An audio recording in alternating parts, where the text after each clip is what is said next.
Hello dear students, once again welcome back to our channel Gyan lab. तो आप लोगों ने ऑलरेडी वेबसाइट चेक कर ली होगी एमएसटी सीईटी की।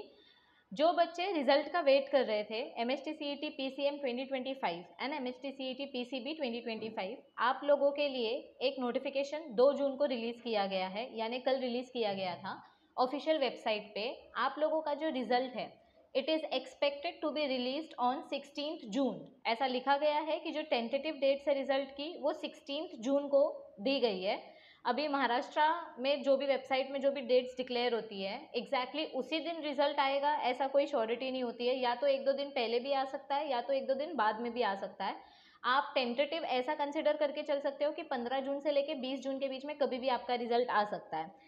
आपका जो ऑब्जेक्शन ट्रैकर है, मतलब आप लोगों ने बायो के टाइम पर और फिजिक्स मैथ्स के टाइम पर पीसीएम और पीसीबी वाले बच्चों ने जिस जिस क्वेश्चन के लिए जो जो ऑब्जेक्शन रेज किया था, तो आपके कितने ऑब्जेक्शंस करेक्ट है और कितने ऑब्जेक्शंस इनकरेक्ट है, सीईटी सेल वालों की कितनी गलती थी कितनी नहीं है, वो भी उन्होंने ऑफिशियल वेबसाइट पे बताया है। तो मैं आपको एक नोटिस दिखाती हूँ, उसमें आपको समझ जाएगा कि कितने आपके आंसर्स करेक्ट होने वाले हैं जो ऑब्जेक्शन रेज किए गए थे और कितने ऑब्जेक्शंस वेस्ट होने वाले हैं। कुछ मैथ्स में 90 से 100 ऑब्जेक्शंस रेज किए गए थे, जिसमें से सिर्फ 28 ऑब्जेक्शन सीईटी सेल वालों ने करेक्ट किए हैं। यानी आपने जो आंसर की काउंट की थी उसमें आपके मार्क्स चेंजेस हो सकते हैं। और बायो में सिर्फ एक ही ऑब्जेक्शन करेक्ट हुआ है, तो बायो के आंसर की में ज़्यादा कुछ चेंजेस नहीं होगा। मैं आपको नोटिस दिखा देती हूँ ऑफिशियल वेबसाइट पे। ऑल राइट, तो देखो ये अपना सीईटी सेल का ऑफिशियल वेबसाइट है। यहाँ पर आप जैसे ही थोड़ा नीचे स्क्रॉल करोगे तो 2 जून को 2 नोटिस रिलीज़ की गई है। इसमें से आपका जो result CET wise result dates है वो क्या बताया है, देखो यहाँ पे मैं आपको बता देती हूँ। जो जाहिर सूचना रिलीज़ की गई है, ये जो नोटिस है इस नोटिस में क्या बताया गया है कि आपके टेंटेटिव रिजल्ट डेट्स कब डिक्लेयर होने वाले हैं। ये देखो, एमएसटी सीईटी पीसीएम और एमएसटी सीईटी पीसीबी आप लोगों का रिजल्ट 16 जून को बोला है कि टेंटेटिव डिक्लेयर किया जाएगा। तो आपको कंसिडर करके चलना है कि 1-2 दिन आगे पीछे हो सकता है। और जो ऑब्जेक्शंस आपने रेज किए थे उसका ये फर्स्ट नोटिस है, तो यहाँ पर आपको क्लिक करके चेक करना है कि कितने ऑब्जेक्शंस सीईटी वालों ने एक्सेप्ट किए हैं और कितने ऑब्जेक्शंस रिजेक्ट हो गए हैं। ये देखो, पीसीबी ग्रुप में ऑलमोस्ट इतने कैंडिडेट्स ने रजिस्ट्रेशन दिया था और कितने कैंडिडेट्स ने एग्जाम अटेम्प्ट किया था वो सब कुछ बताया है। ये सब ऊपर आप डिटेल्स पढ़ सकते हो। ये देखो, मेन अपने को ये पढ़ना है फिजिक्स में कितने ऑब्जेक्शंस रेज किए गए थे। 90 क्वेश्चंस रेज किए गए थे, ओके। और उसमें से total unique objected question IDs, और उसमें से सिर्फ 7 ऑब्जेक्शन सीईटी वालों ने करेक्ट एक्सेप्ट किए हैं। मतलब ये 7 क्वेश्चंस का सीईटी वालों ने गलत आंसर दिया था, तो ये 7 क्वेश्चंस जिसका जिसका रहेगा, जिसने अटेम्प्ट किया उसको बोनस मार्क्स मिल जाएगा।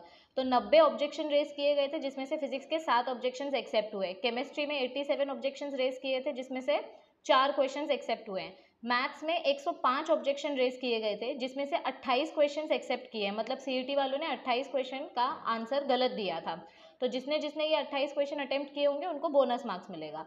और बायो वालों में से 8 ऑब्जेक्शंस रेज किए गए थे जिसमें से सिर्फ एक ही ऑब्जेक्शन एक्सेप्ट हुआ है। तो ये जो एक क्वेश्चन है ये कौन सा क्वेश्चन है ऐसे नहीं पता चलेगा, लेकिन जिसने भी ये क्वेश्चन एक्सेप्ट ये किया होगा, अटेम्प्ट किया होगा, उसको बोनस मार्क मिल जाएगा। So these are the questions those were raised. मैं आपको फिर से एक बार बता दूं, आपका जो रिजल्ट डेट है 16 जून 2025 टेंटेटिव बोला गया है। नॉर्मली रिजल्ट 12 बजे से 1 बजे के बीच में रिलीज किया जाता है ऑफिशियल वेबसाइट पे। आपको लॉगिन करके अपना स्कोर कार्ड वाला जो ऑप्शन है वो चेक करना होता है। जैसे आपने ऑब्जेक्शन चेक किया था वैसे ही आपको रिजल्ट चेक करना होता है। और अगर समझो 12-1 बजे जब रिजल्ट आउट होगा तो आपकी वेबसाइट हैंग हो जाएगी, क्योंकि एक साथ बहुत सारे बच्चे जब रिजल्ट चेक करते हैं तो अपना वेबसाइट एकदम से सर्वर डाउन हो जाता है, वेबसाइट हैक हो जाती है या ब्लॉक हो जाती है, व्हाटएवर। मतलब सर्वर एकदम स्लो हो जाता है, तो फिर सर्विस नॉट रीचेबल ऐसा आता है। तो आपको शाम को 6 बजे के बाद फिर से ट्राई करना है। आपका जो एग्जैक्ट डेट है जब रिलीज होने वाला होगा उसके एक दिन पहले हम आपको फिर से बताएंगे कि आप अपना रिजल्ट कैसे चेक कर सकते हो। अब बस आपको एक ही काम करना है, रिजल्ट का डेट आपको पता चल गया है तो डॉक्यूमेंट्स रेडी करके रखो। कौन से कॉलेज में आपको फार्मेसी में या इंजीनियरिंग में एडमिशन लेना है उसकी लिस्ट बनाओ, कट ऑफ चेक करो, फीस चेक करो, अपने घर से कितना दूर है वो चेक करो।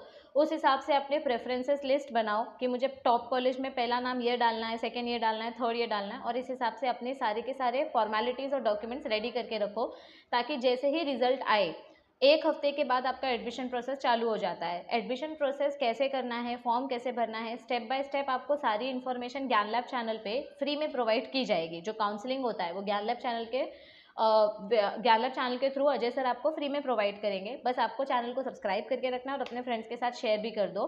और जो बच्चे अगली साल CET एग्ज़ाम देने वाले हैं, नर्सिंग एग्ज़ाम देने वाले हैं, बोर्ड्स देने वाले हैं 2026 में, उनके लिए बहुत ही जल्द MHT CET 3.0 बैच लॉन्च होने वाला है। तो अपने फ्रेंड्स, जूनियर्स और जो भी रिलेटिव्स हैं उनको बोलो कि हमारा ऐप डाउनलोड करके रखें, और जैसे ही बैच स्टार्ट होगी वैसे ही उनके लेक्चर्स चालू हो जाएंगे और उनका सिलेबस कवर करना स्टार्ट हो जाएगा। So I will see you all very soon. All the best everybody, take care.